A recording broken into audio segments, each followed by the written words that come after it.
Back up from what you think you know good. Back up from what you think you're so sure about and put that through the lens of liberation. Does this help us get free? Does this help me raise free people? Peace and love, y'all. I'm dropping 2 episodes this week because I just have more things to say. The first thing is that I want to thank my newest patron over at patreon.com, Nakima. Thank you so much for pledging. Much appreciated. And encouraging the rest of you to head over to patreon.com/Akila, see the rewards that are in place and see whether you want to invest your time, energy, money into the growth of this movement around normalizing self-directed education and raising awareness, voices, connections, community for people of color specifically, people of color involved in self-directed education. I also, on this gratitude train, I wanted to thank those of you who participated in my first Raising Free People webinar. I didn't really promote it. I didn't promote it at all on the podcast because I felt weird about it. I didn't want it to feel like creepy and salesy because the Raising Free People webinars are the tip of the iceberg for Raising Free People workshop that I have launching in April. But I realized that that's just my own shit around feeling like salesy and weird. But it is very much an opportunity for us to get together and do this work around understanding our own privilege, understanding the trauma that we're dealing with and how those things intersect in parenting.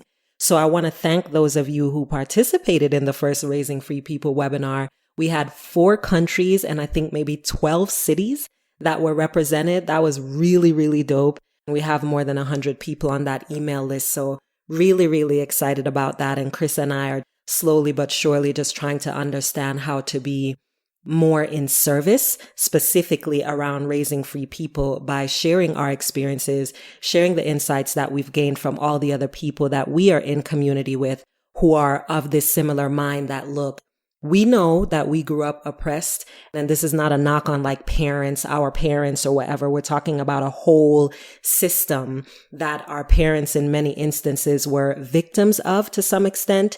And then also just were not present because they were busy trying to make sure we were eating and shit. And just their own internalized forms of oppression like we have ourselves. So this is not about how our parents failed us, but how we, from this space that we're in now, realizing all of the ways that oppression is this multi-layered thing, and to see how we participate in our own oppression and also in the oppression of children, our children in particular as Black and brown folks, and what we can do about it. So that's what Raising Free People is about. And I just want to formally invite you to check out the space. The show notes page for this episode is akilasrichards.com/RFP, like Raising Free People. And the link to checking out that workshop is going to be on that show notes page as well. So gratitude to all the folks who participated in the webinar, showed up. We're supposed to be on for 90 minutes. I think we ended up being on for almost 3 hours. Most of us who could stay along for the 3 hours.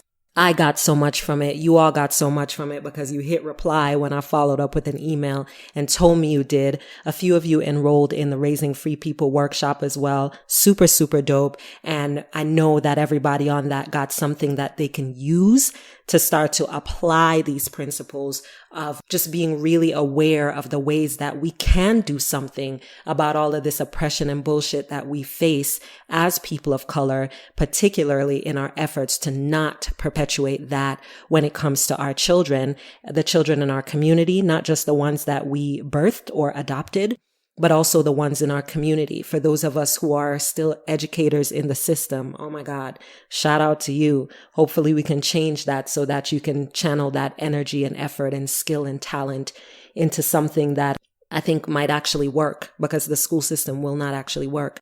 So that's the first thing, gratitude. The other reason that I wanted to talk to you today is because I want to talk about moving this work more IRL, in real life. I get a lot of emails from people who are listening and loving the podcast, and I appreciate that. The podcast is popping, listenership is increasing. That's obviously wonderful, and I'm excited about that. But what is changing? What is this changing for you? That's what I want to know. I feel like it isn't enough that it's causing you to feel a sense of community. I think it'll be enough when it's causing you to create and actively participate in expanding that community at a local level. And sometimes local level is not feasible. Sometimes where you are, there may not be other people of color who are interested in this work. And so you have to create your community online. That's certainly where Chris and I started. That's cool. But at some point, we have to make sure that we can translate this work and translate these awakenings and these aha moments into things that are going to benefit our communities wherever we are, wherever we lay our heads. So I know, for example, Janida, who's been on the podcast before, they're in North Carolina, her and Tia, who's on an upcoming episode, they got together and Janida spearheaded this SDE focused learning community, this self-directed education focused learning community locally in Charlotte. That's what's up. That's what I'm talking about. And then I have women who are emailing me all the time and telling me that they're seeing things from a new perspective. This is really interesting. A lot of white women in particular are reaching out to me saying, I didn't think about it this way, or I've been thinking about this, but I didn't know what I could do about it, or these things are now connecting for me. Cool. And many of them are raising people of color, whether it's through adoption or they got together with and loved somebody of color and made a black baby or a brown baby. Cool. I'm glad your eyes are opening. I'm glad that you are being able to get new perspective. Wonderful. But what I want to know is what is changing. Because I want to be clear, this is for us. This is for the Akilas and the Janidas and the Julios and the Daquans. This is me talking to us and also to the white folks who are raising black and brown folks. I'm talking to y'all too, because I get messages saying, I'm a white woman or I'm a white man. My child is black or my child is brown, and I don't want to raise a child that's disconnected from their blackness or their brownness. Wonderful. So listening to this space with myself and people like me who are willing to do this work out loud, wonderful. But what are you doing about it? And then also for my own brothers and sisters who are listening to it and cheering me on, sharing so much on Facebook and Twitter and Instagram, I appreciate that. What are you doing with it locally? I've made beautiful connections with people from the Philippines and Vietnam and all parts of Africa and places like Brazil. And I really appreciate all of that because dialogue is a powerful and maybe even a necessary catalyst for change and movement. So as you listen and as you might feel moved or motivated by what you hear from the folks who make time to share with us on this podcast, I want you to be asking yourself this question. How then, as I'm listening, how then am I participating in my own oppression and in the oppression of children, and what can I do toward a different experience?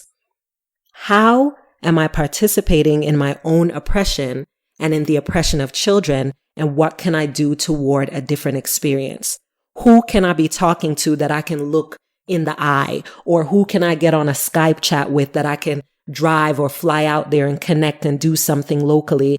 These are the sort of things that I want to be talking about because I want to know that it's inspiring not just conversation, but connection. And I know that one can obviously lead to the other, but I want you to challenge yourselves to do more things where you can walk to a place and hold hands with somebody and look somebody's child in the eye. One of the reasons I'm really excited about being here in Johannesburg is that I have connected with some folks face to face. We do intend to do some work here locally. There's an unschooling type school that opened here recently that we'll be volunteering at. I want to talk to more parents who are on the fence about self-directed education and some of the anxiety that we have around raising free people, because it's very tricky. It's one thing to say, yeah, my liberation is important, but it's another thing to step outside of the fear and say, yes, but also the liberation of my child and my participation in that liberation is important. So it means that I'm going to have to check my own shit. It means that I'm going to have to look at the ways that I'm talking to my child. It means that I'm going to look at the ways that I view education and my child's participation in their own education. or even the way that they dress or how they want to wear their hair or who they talk to or how they identify. These are the sort of things that we need to be talking about to each other and also locally in communities with other people who might not be there yet. Because the work, it's one thing to be talking to each other. For those of us who are already immersed in self-directed education, that's wonderful. I think it's important, particularly for Black and brown folks, because it's hard for us to find each other in this self-directed education space. But we also have a level of responsibility to step out of that and look out for and reach out for and respond to when they reach out to us. Not the folks who are like, this is crazy, I don't get it. I'm not talking to you. If you listen and you're like, nah, this is not for me, I can't believe she's saying this. Okay, thank you. Next. Who I'm talking to are the ones that are looking for support in further understanding this, because you do have an intuitive nudge. As Scott said in the past episode, we were talking a lot about intuition, Scott Speed and I.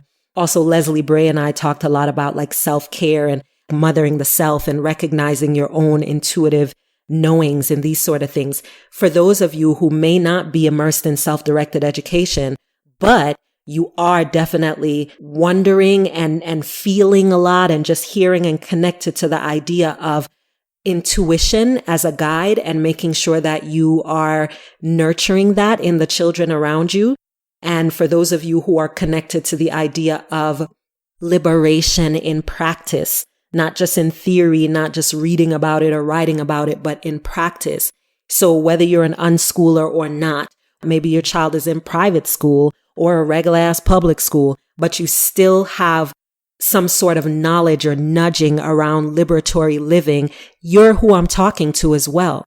And I want you to be able to recognize, as I'm going to continue to say, the ways that oppression has a hold on you. I'm hoping that this podcast is doing that for folks too, whether you're in SDE or not. You're realizing, shit, I'm saying that I want to be free and I'm talking to my babies about freedom and I'm doing these things in the name of liberation. But then I turn around and say, oh, you had a problem. Your teacher had a problem with you. So what's your problem? Why is the teacher speaking to me? Little things like that you can check that and be like, have an actual conversation that is centering finding out the truth and not just fixing the issue. Because a lot of times when our children are in school, and I can say this because my girls were in public school for some time, we want to make things nice and neat. We want to keep things aligned. We want to make sure that the teacher likes our kid and that they're standing out in a positive way, which can sometimes blind us from actually listening to our child. Simple things like that is liberation in practice. How can I dive into the truth? How can I listen more to my child? How can I facilitate who and how they are? I was having a conversation recently here with a woman who is just getting into self-directed education, unschooling in particular, with her 3 children. And she has all of these concerns about discipline, and all of these concerns about whether they'll be prepared for the real world and potentially college. Totally understandable. But if you make it about defending your perspective, as opposed to being willing to be curious and willing to do the research and willing to have the conversations, then nothing will change. You'll replace one master for another, and then you'll be so stressed out and worried about whether they can get into the right school that this whole idea of liberation that you're saying you center is not going to be centered at all. So as these podcasts continue, I'm going to continue to talk about liberatory practices wherever you are. And I do believe, as you probably already know if this isn't your first time listening to me, I do very much believe that self-directed education can be a powerful, powerful agent towards liberatory living, because it starts out being about being more present with where your child is and what they need and how you can nurture an environment to cultivate who and how they are. It starts out like that. But then as you dive further into it, then you start realizing that this shit is connected to everything. It's connected to where you buy your food. It's connected to your politics. It's connected to the types of conversations that you're having with your children. It's connected to bodily autonomy, the things that you allow and the things that you make room for when it comes to how your children want to show up. it shows up in gender roles and, assigning these ideas of not just how they identify in their own gender, but the things that, if you have a son or a daughter, do you tend to have your daughter do more of the cleaning and cooking than you do your son? All of those things show up in unschooling because as you start to learn more about who and how your child is, you are forced, and I think any unschooling parent would agree with me on this, or an unschooling facilitator of some type, you start to face your own shit. You realize how much we drank the damn Kool-Aid. I've been saying so many times that the wokest motherfuckers, the ones who are like, I understand why this is important and I want to get it, which is where I see myself, somebody who's really just learning and understanding what it means to live free and to make room for other people to do that as well. So us woke in training motherfuckers, we are the same ones who don't apply these liberatory practices to our children. We afford those practices to ourselves, but then we turn around and the same respectability politics, all of the same issues that we recognize inherently in the system that we all unfortunately are part of, we, for some reason, have a very hard time seeing that inside of our role as parents, which brings me right back to this raising free people work. So if we are going to be free, then we need to make sure that this liberation, that this freedom is also something that we are applying to the way that we parent and the relationships that we have with young people in our community that may not be our babies. There's a lot of childism or adultism, whichever term you identify with. There's a lot of that going on. Even when people talk about millennials, I'm almost 40 years old, so I'm way outside of that group. But you have people in my age group and older who talk a lot about the problem with millennials these days. Check that shit. Think about where that's coming from and think about whether that separatism is actually beneficial to building from a liberatory space. Think about the fact that you think you know what another generation should or shouldn't be doing and why they're right or wrong, and whether that is beneficial. Is that something that's about freedom or not? And maybe you think about it and you say, yes, it is. I don't know. But I do want you to at least be thinking about that sort of thing. Pay attention to whether you're putting yourself in this position of being better than just because something else is different than you or thinks differently than you. These are some of the ways that we put liberation in practice. And these are some of the ways that we can start to make room to raise free people, to facilitate this social consciousness that isn't about me being right and you being wrong or you getting to see where I'm coming from, but all of us living in a space that feels liberatory for us and specifically for people of color having more language and practice around what freedom looks like among each other. Because this separatism that we are engaged in is by design. This idea, I was talking to this dude here about, he's from Zimbabwe. Where did I write this? Oh, because I was sharing on Facebook that the girls are now apprenticing at this bakery right up the road from us with these 4 brothers from Zimbabwe who moved here to Johannesburg and opened this bakery up the road from us. And the oldest brother, Sam, was talking about the tribal separation, places in Zimbabwe where it's like, if your people aren't from this particular tribe, then you can't fuck with people from this other tribe. And, he was just saying how disappointing it is that that's continuing to happen. And I was sharing the sentiment that a very similar thing happens in the US, where it's like, oh, well, the light skin versus dark skin bullshit, or the ones who are in public school versus private school, or the SDE versus non-SDE, these sort of things. Listen, we also talked about this in the last episode with Scott, like this oneness, this idea. Chris and I talked about that at the beginning. Back up from what you think you know good. Back up from what you think you're so sure about and put that through the lens of liberation. Does this help us get free? Does this help me raise free people? And the other question that I posed before, how am I participating in my own oppression? Maybe by continuing to buy into and perpetuate these ideas of separation. How am I participating in my own oppression and in the oppression of children? And then what can I do towards a different experience? And as you go down the path of doing this work of raising free people and liberating yourself, continue to hold yourself accountable as you grow. because these conversations will help you to grow and will help you to be like, oh shit, maybe that doesn't make sense anymore. Maybe that was a vice. Maybe that was a coping mechanism and not necessarily a liberatory practice.